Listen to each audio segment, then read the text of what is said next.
everyone, welcome back to the channel. For those of you new here, my name is Jay, and today I'm out on trying to get some work done on the small property that I hunt.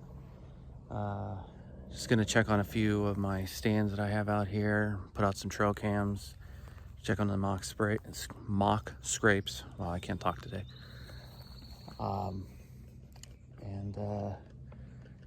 Yeah, I'm really behind on everything this year. So this property in itself it's pretty small. It's only about 14, 15 acres. Thought that was a deer. There's a squirrel over there. Yeah, only 14, 15 acres, but I've had some really good luck here over the past couple years. I've been managing this property for I think this will be my 5th season, and doesn't always have the biggest bucks on it, but there's always a mature buck or two hanging around. So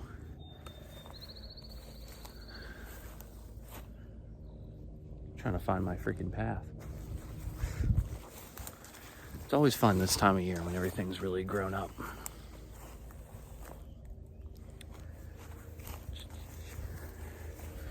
Let's see, I think it's over here. Ow. Okay, found my path. Yeah, I'm gonna have to hack that out. That was not fun going through, and I can only imagine the ticks that are on me right now. But anyways, it's the first spot I usually put a camera, and my stand is right here. This is more of a dedicated morning stand. Bedding areas all around here. I've got more on the property boundary right now. There's a big bedding area about 100 yards down into that hollow. Down into there about 100 yards. And then on the property, there's a good bedding area about 70-ish yards that way. And another one about 80 to 100 yards down that way. So this is a great morning stand opportunity, because I can slip in here in the morning whenever the deer on my food plot, which is at least 200 yards further up that way, and I'll go there later because I need to check on something in there also. But this is a mock scrape that I've had here for a couple years now. So deer like to come up this, I'll try to show this really old logging road right here. And then road continues up that way. And I just have my licking branch scrape right in the middle of it, so the deer kind of have to focus on it and hit it, which they do. I'll show some examples of that in here. But now, just time to set up the camera. Stand looks good. I already walked down, looked at it. Stand looks good. And yeah, and we'll move on. Okay. Made it out of there, came back to the power line. Now I'm heading towards one of my evening stands. But one thing I wanted to check on was this is a food plot trail I sprayed not that long ago, and I'm pretty happy with how that turned out. There's definitely some, you can see the rye where it's still standing, but it was a little tough maneuvering my quad in here. So that's not that big a deal. I can get rid of this with a brush trimmer. But I'm pretty happy with how this is looking. And this trail's about, I think it's like 80 yards long.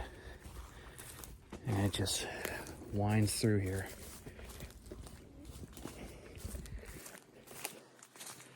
And eventually leads to my bigger plot. This trail, probably only about 1/4 of an acre. It's just long.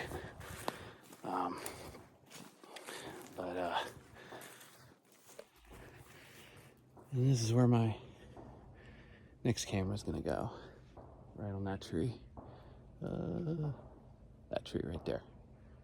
And you can't even see my stand up there, but It's up. It's up in that tree, in the way back, and all that dark back there. Yeah, when I was hunting here, especially in the early season, I sat here once, and I'm like, wow, I gotta really clear some of this, because I came through here years ago and did some cuttings, and you can see it's just growing in so freaking thick all around. I did some hinge cuttings, I did some clean cuts, and it just created a outrageous amount of cover.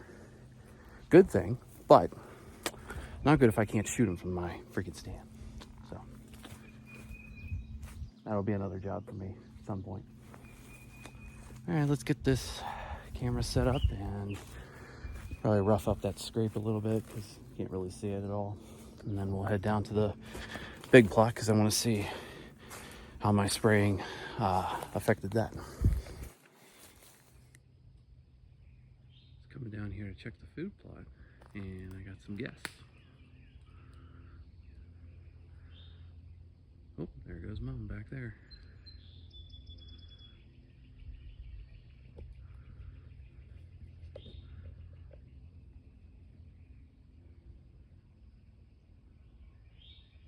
There they go. Always good seeing fawns. So there's a decent coyote population around here, and I know they put a hurt on them. And now that we're in, this is the main plot, and looks like my spraying did a pretty good job for the first round. Some advice to some of you out there, if you're planting rye or anything like that, kill it as early as you can. Excuse me. Last year I let it get way too high. This year I let it get high, but I definitely should have sprayed earlier, but you know, time, life gets in the way. But I'm liking how this plot's looking. This is only about 3/4 of an acre. Used to be a full acre, but I shrunk it because I just didn't need the full acre. And yeah, just to save on some seed. Yeah, just didn't need the full acre. This does the job plenty for establishing a pattern of movement and such during the season. But again, I don't hunt this plot at all. Not with a gun, not with a bow or anything. There's a neighborhood, let me see, right up that way. And with property lines and everything, and also being far enough away from houses, I can't effectively hunt this at all. So, but that small other plot we were just on, I do hunt that. It's just a pass through. Deer aren't there for very long. This one, they are definitely here after dark. So, yeah, no bueno to hunt this plot. I'm good. I don't know if you guys can hear that at all, but there's a doe that's not too happy with me right now. Almost to my last spot, which is my favorite spot on this property. But about the doe, I don't know about you guys, but even when it's not hunting season, when I hear a doe blowing, it just makes me mad.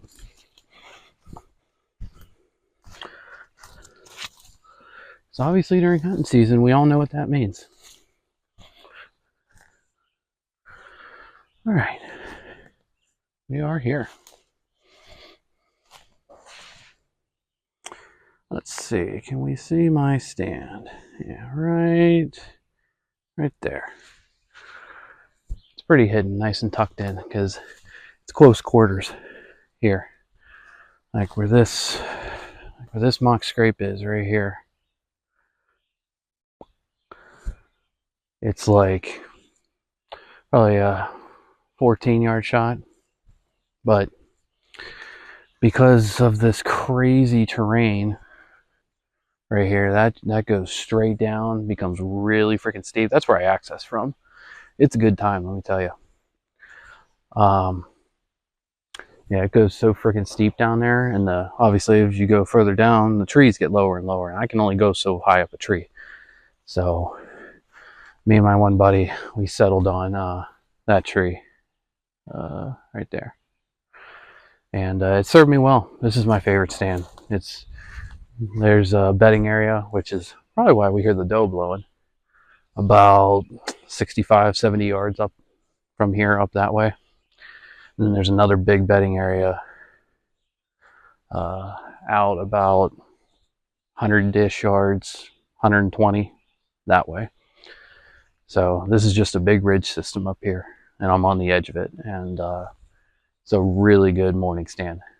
Bucks come through here constantly, checking for does on the downwind side of that bedding area, the two bedding areas up there. And something I forgot to mention before, with trail camera, respect to trail cameras, I mostly run cell cameras, but instances like this down here and then the spot we were at just before, I can't run them. For some reason, cell service is absolutely god awful down here. And I'm not going to tell you exactly where I'm at, even though I'm on private, but I'm in Allegheny County in Pennsylvania.